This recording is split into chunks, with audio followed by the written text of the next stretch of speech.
Oh, hey everybody. I'm playing Hitman Blood Money Vegas, a cell phone game by IO Interactive and EDOS Interactive. That's right, I said Hitman Blood Money Vegas, the cell phone game. Not the critically acclaimed Hitman Blood Money itself, but the cell phone game, which barely anybody knows about. And of course, I happened to discover it by looking through the Hitman Blood Money manual, and next to a sci-fi advertisement, I found a charming and surprisingly fun Blood Money demake. I had a blast playing this and I just wanted to share it with you guys. Now, in order to get this game, look in the description below. I've added a link to an emulator website. As far as I know, I went to idosmobile.com and it doesn't exist anymore. This thing is abandonware.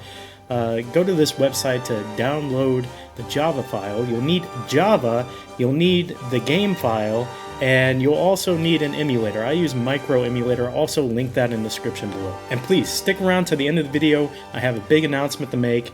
You'll want to stay through till the end. Now, I couldn't find that many reviews on the game itself, but IGN did review it, giving it a 5.5, a mediocre score. Hitman Blood Money Vegas is a paint-by-number action game, masquerading as a Hitman game. The mechanics of the game are too simple. After a while, you'll just abandon using stealth and the array of weapons and just go for gunplay. That's not a world-class assassin, that's a cheap contract killer. Plus, some of the mechanics, such as disguises, don't work very well. Pass on this one. I disagree. I think Hitman Blood Money Vegas has everything you need out of a Hitman game. You can hide bodies, you can steal disguises, you can check cameras and mark your objectives on the map, you can even see where the NPCs are moving around, plan their paths, and attack your objectives from different angles. Some maps even lead to objectives into the next map, so you can gather intel on what food your target likes, and then disguise yourself as a waiter and poison the food. In the last level, there's a briefcase full of diamonds that you're supposed to extract, but there's also two dummy briefcases. One's full of documents and another one's full of like boxers or some other assortment of clothing.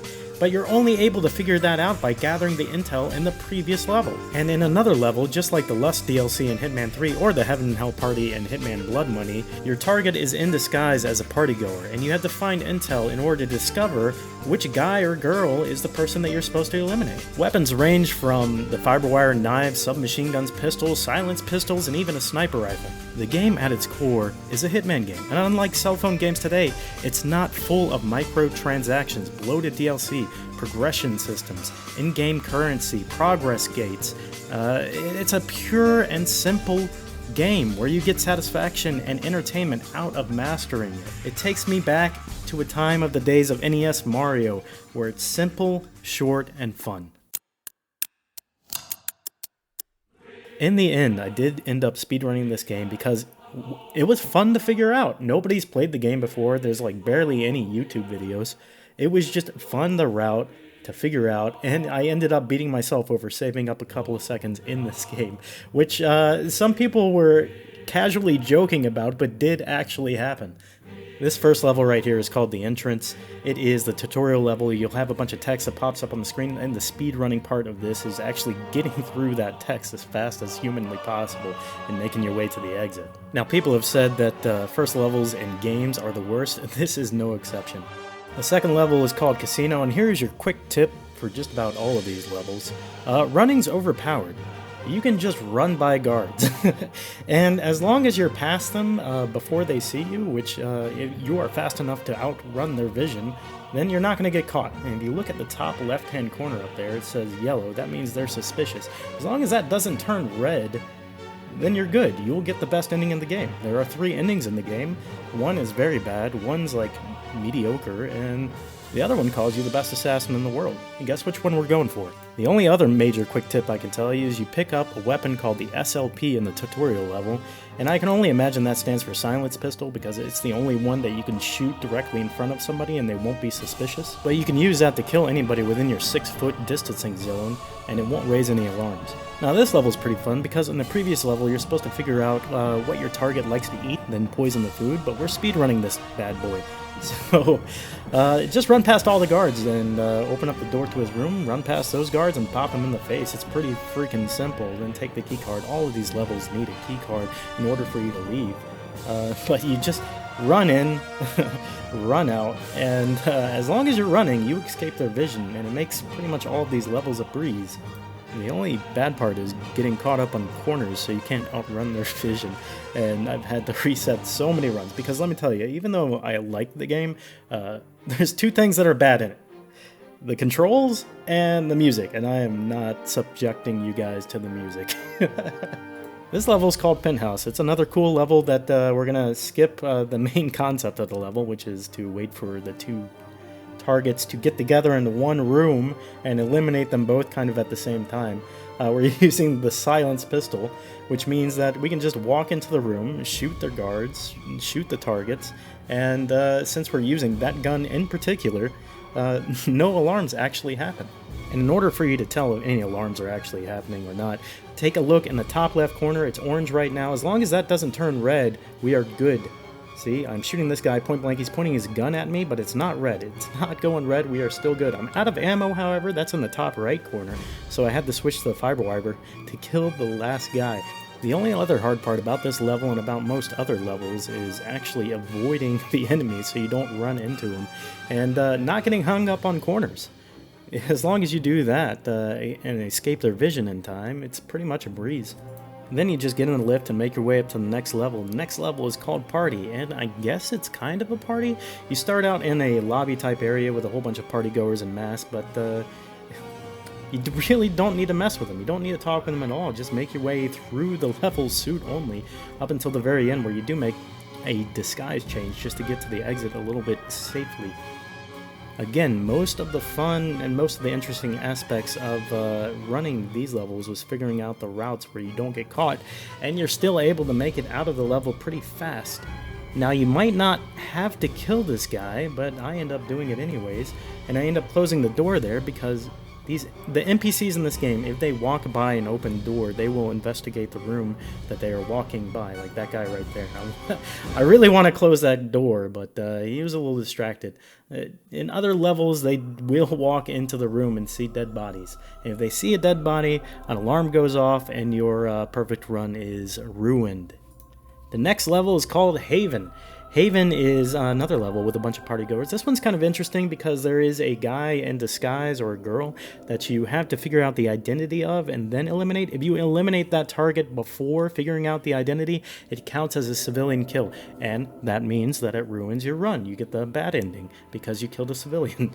So the intel is in that room. It's always in that room. Key cards right here leading up to where your target is walking to.